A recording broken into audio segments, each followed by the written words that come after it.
Are you wondering if you're settling for the wrong person? Are you maybe in a relationship that's pretty good and pretty comfortable but doesn't make you feel alive? Are you thinking about maybe getting married soon or popping the question and you're just not sure if it's right because you never saw a great example in your own family? Well, if that's the case, stay tuned. I'm going to get real with you guys today because I'm at this phase in life and it's scary. And so we're going to talk about how to see or how to tell if you're settling for the wrong person and whether or not you should make a move. I'm Emyli, co-founder and head coach at emlovz.com, and in 2012, I went on a 100-date research experiment. And since then, I've been helping my clients find love fast with my coaching and matchmaking programs. And I'm going to be real with you guys today. I'm at a point in my life where my boyfriend and I have been together a very long time. We're talking about marriage. We're talking about taking the next steps in our relationship. And I'm not going to lie, I didn't have great role models for love growing up. And so this to me is very scary and very triggering. And the idea of saying I'm going to be with somebody for the rest of my life makes me seriously think about whether I'm happy or not. And so I created a way to tell if you're settling in your relationship and to really analyze where you might not be totally fulfilled and to determine what you want to do about it. So keep watching. So I go on spiritual retreats every quarter, and I was at a retreat last weekend and someone gave me this quote that I just couldn't not write down. I had to write it down. It was so good. And that's, what I want wants me. And I think that a lot of times in life, we get trained to not go after what we want, to not go after what we want, to not say what we want, and to not even know what we want, because we've grown up and maybe we had lots of brothers and sisters, or we grew up and we learned that it was selfish to communicate your wants, and it was selfish to ask for what you wanted because there was other family members that also wanted things, and it was selfish for you to want something. And I know I can remember in my own life when I was like 12, I remember my aunt asked me what I wanted for my birthday, and we were sitting there with my entire family, and I'm the only kid in this family, and on my mom's side, and I told her what I wanted, and I was free. I was a child. I was like, I want to be a princess, and I want breakfast in bed, and I want to have glitter and, feather boas and, a tiara. And I was just being a little kid, and my mom gave me this look like, how dare you want us to do those things for you, and the whole family is here. That's so selfish. I could see it all in her eyes. And I learned in that moment that what I wanted was bad. That was the meaning that I put to it. And if what I was wanting was bad, then I learned to not even want it. To not express it, certainly, but to not even want it at some point. And so this weekend, when someone told me what I want wants me, it made me really start to question what I want in my relationship and what I want for my life and what I want in the big scheme of things. And so it was really hard because I realized I hadn't even thought about those things. I just thought, well, this is good what I've got going. And so I started thinking through some challenges that I face in my relationship now. And I'm going to be really real with you guys because I think it's important. We don't tell each other enough what's going on in our relationships, in our intimate areas of our life, and that causes us to not really know what to do. And so, in a couple areas in my relationship with Tom, we struggle because I'm not certain that he really wants kids, and I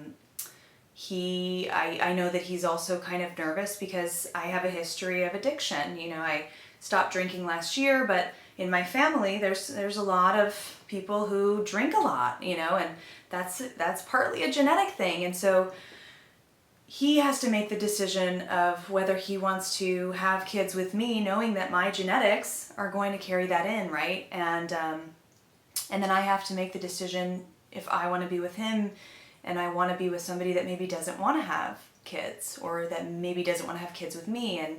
And then there's other things too, that we struggle with. Sometimes I feel like, he's not as grateful, and sometimes he gets mad at me because I don't like to cook breakfast, and so we have these things.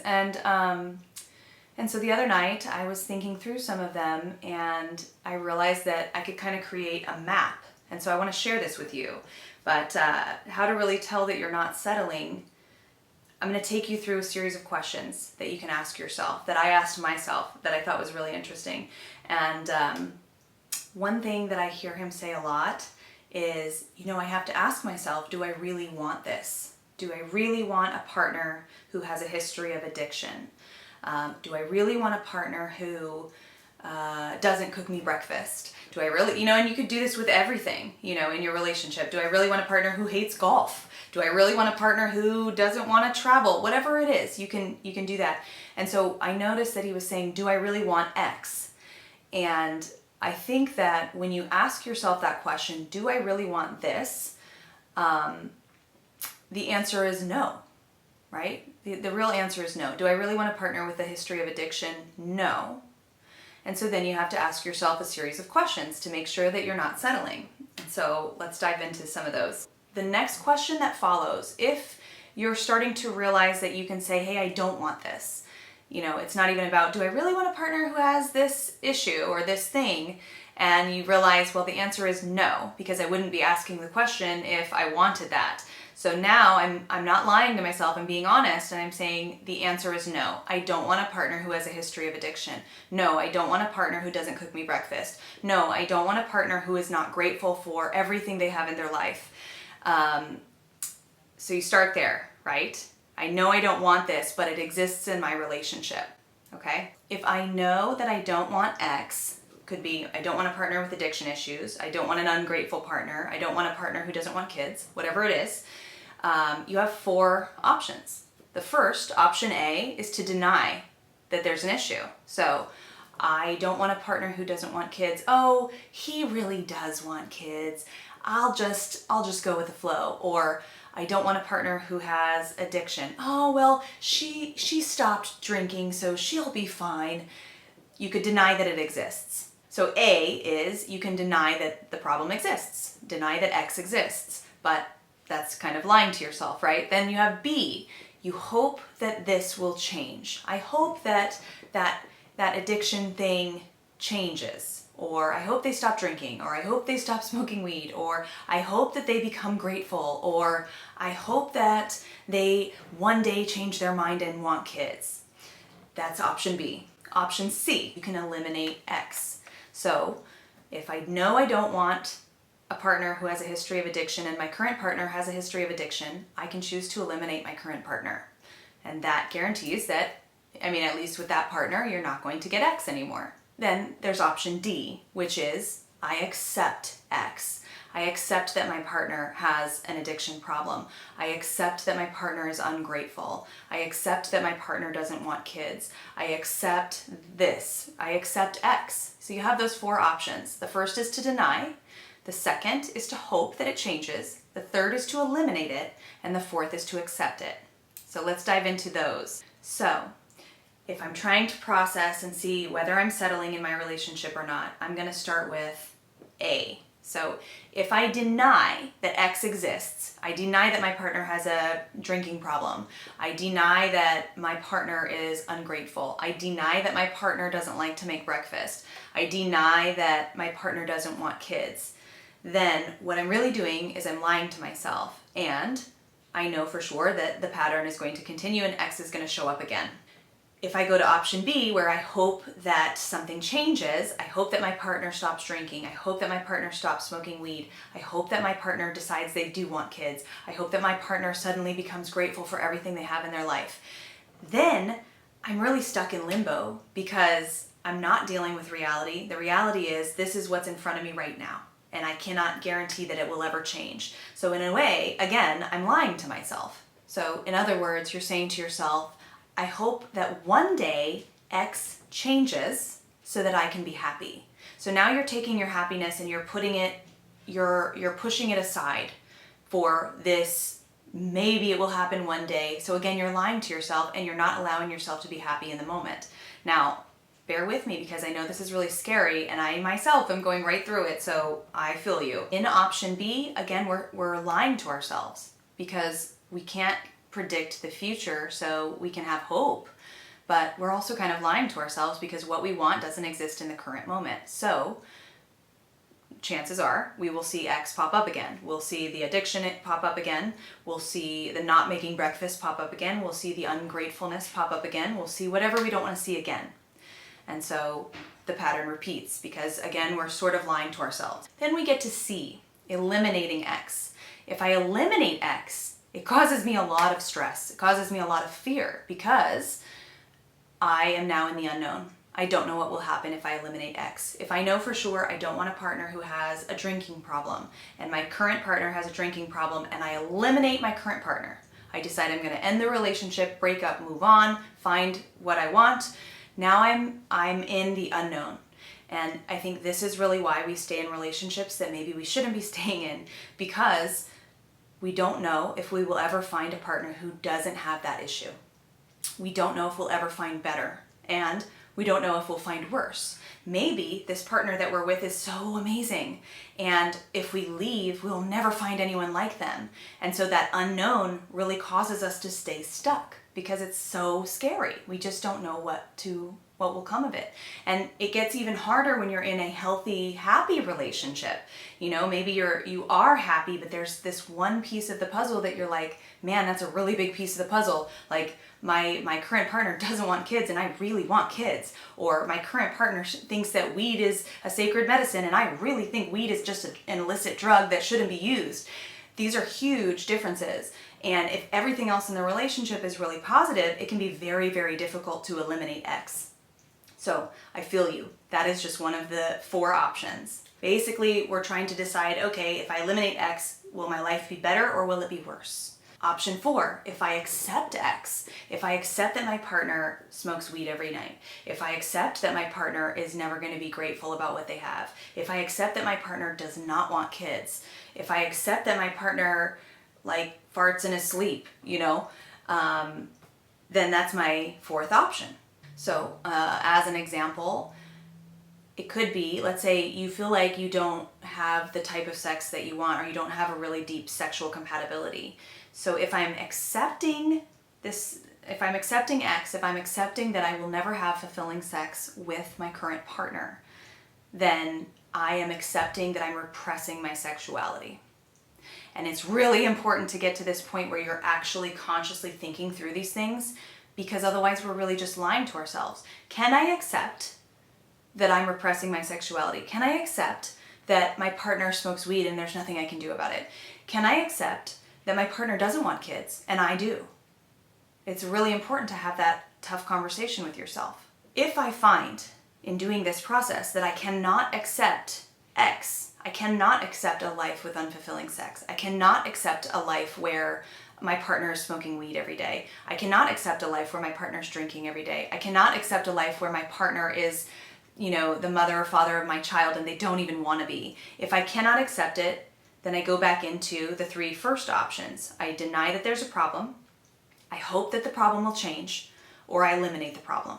If I choose that I'm not going to make any excuses about the issue, then I have to admit to myself that I'm settling.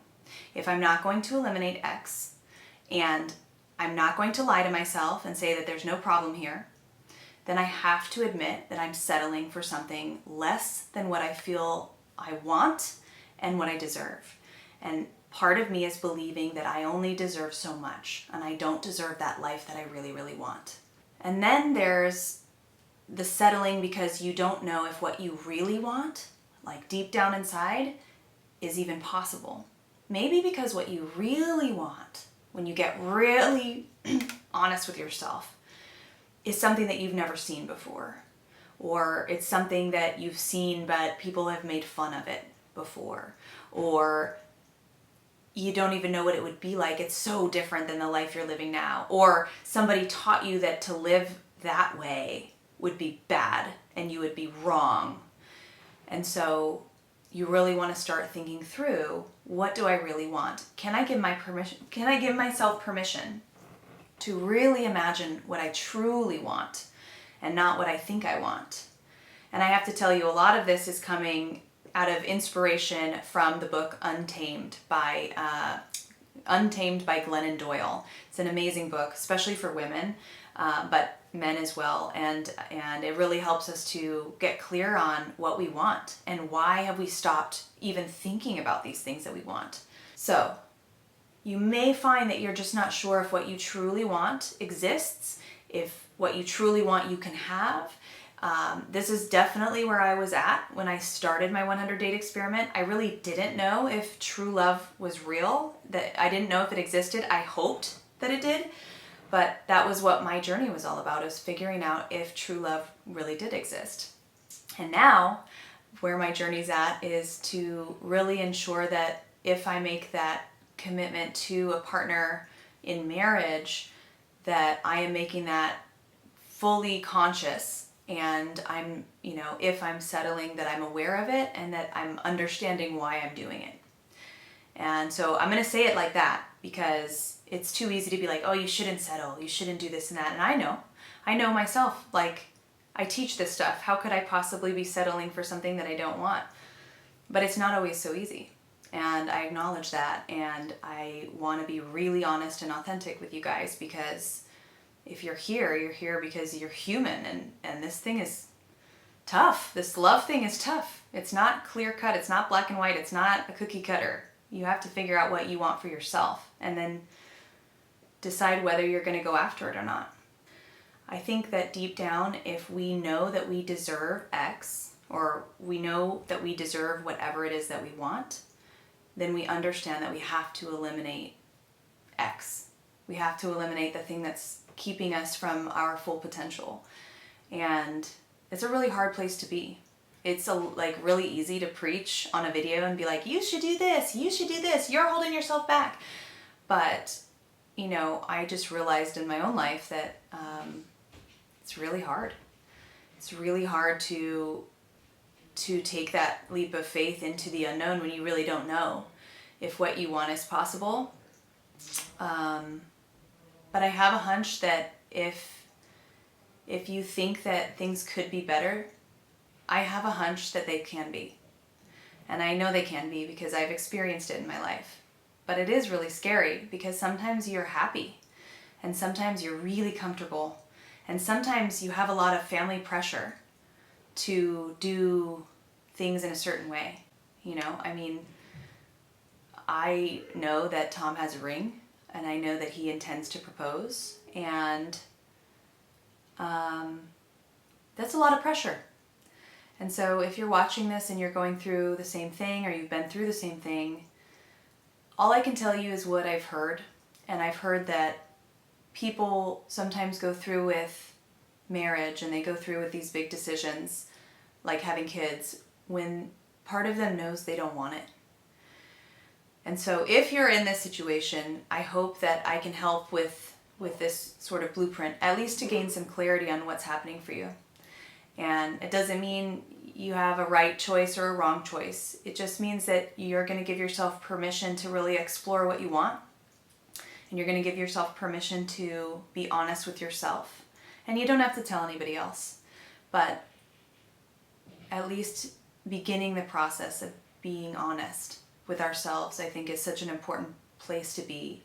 And, if I could give you anything, I would hope that I would impart authenticity in your journey towards love and fulfillment. And I think it's important to know that people can change and circumstances can change, and we are not black and white humans. We are dynamic, and we can be whatever we want whenever we want.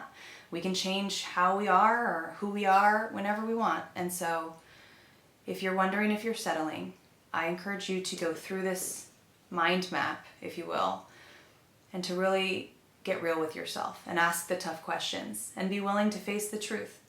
It doesn't mean you have to make any decisions right away, but at least hopefully it will uncover what you want. Hope this video was helpful. If it was, guys, I would love it if you would like it, subscribe to my channel, and leave me a comment in the comments below. Thanks so much for watching, and I'll catch you next time.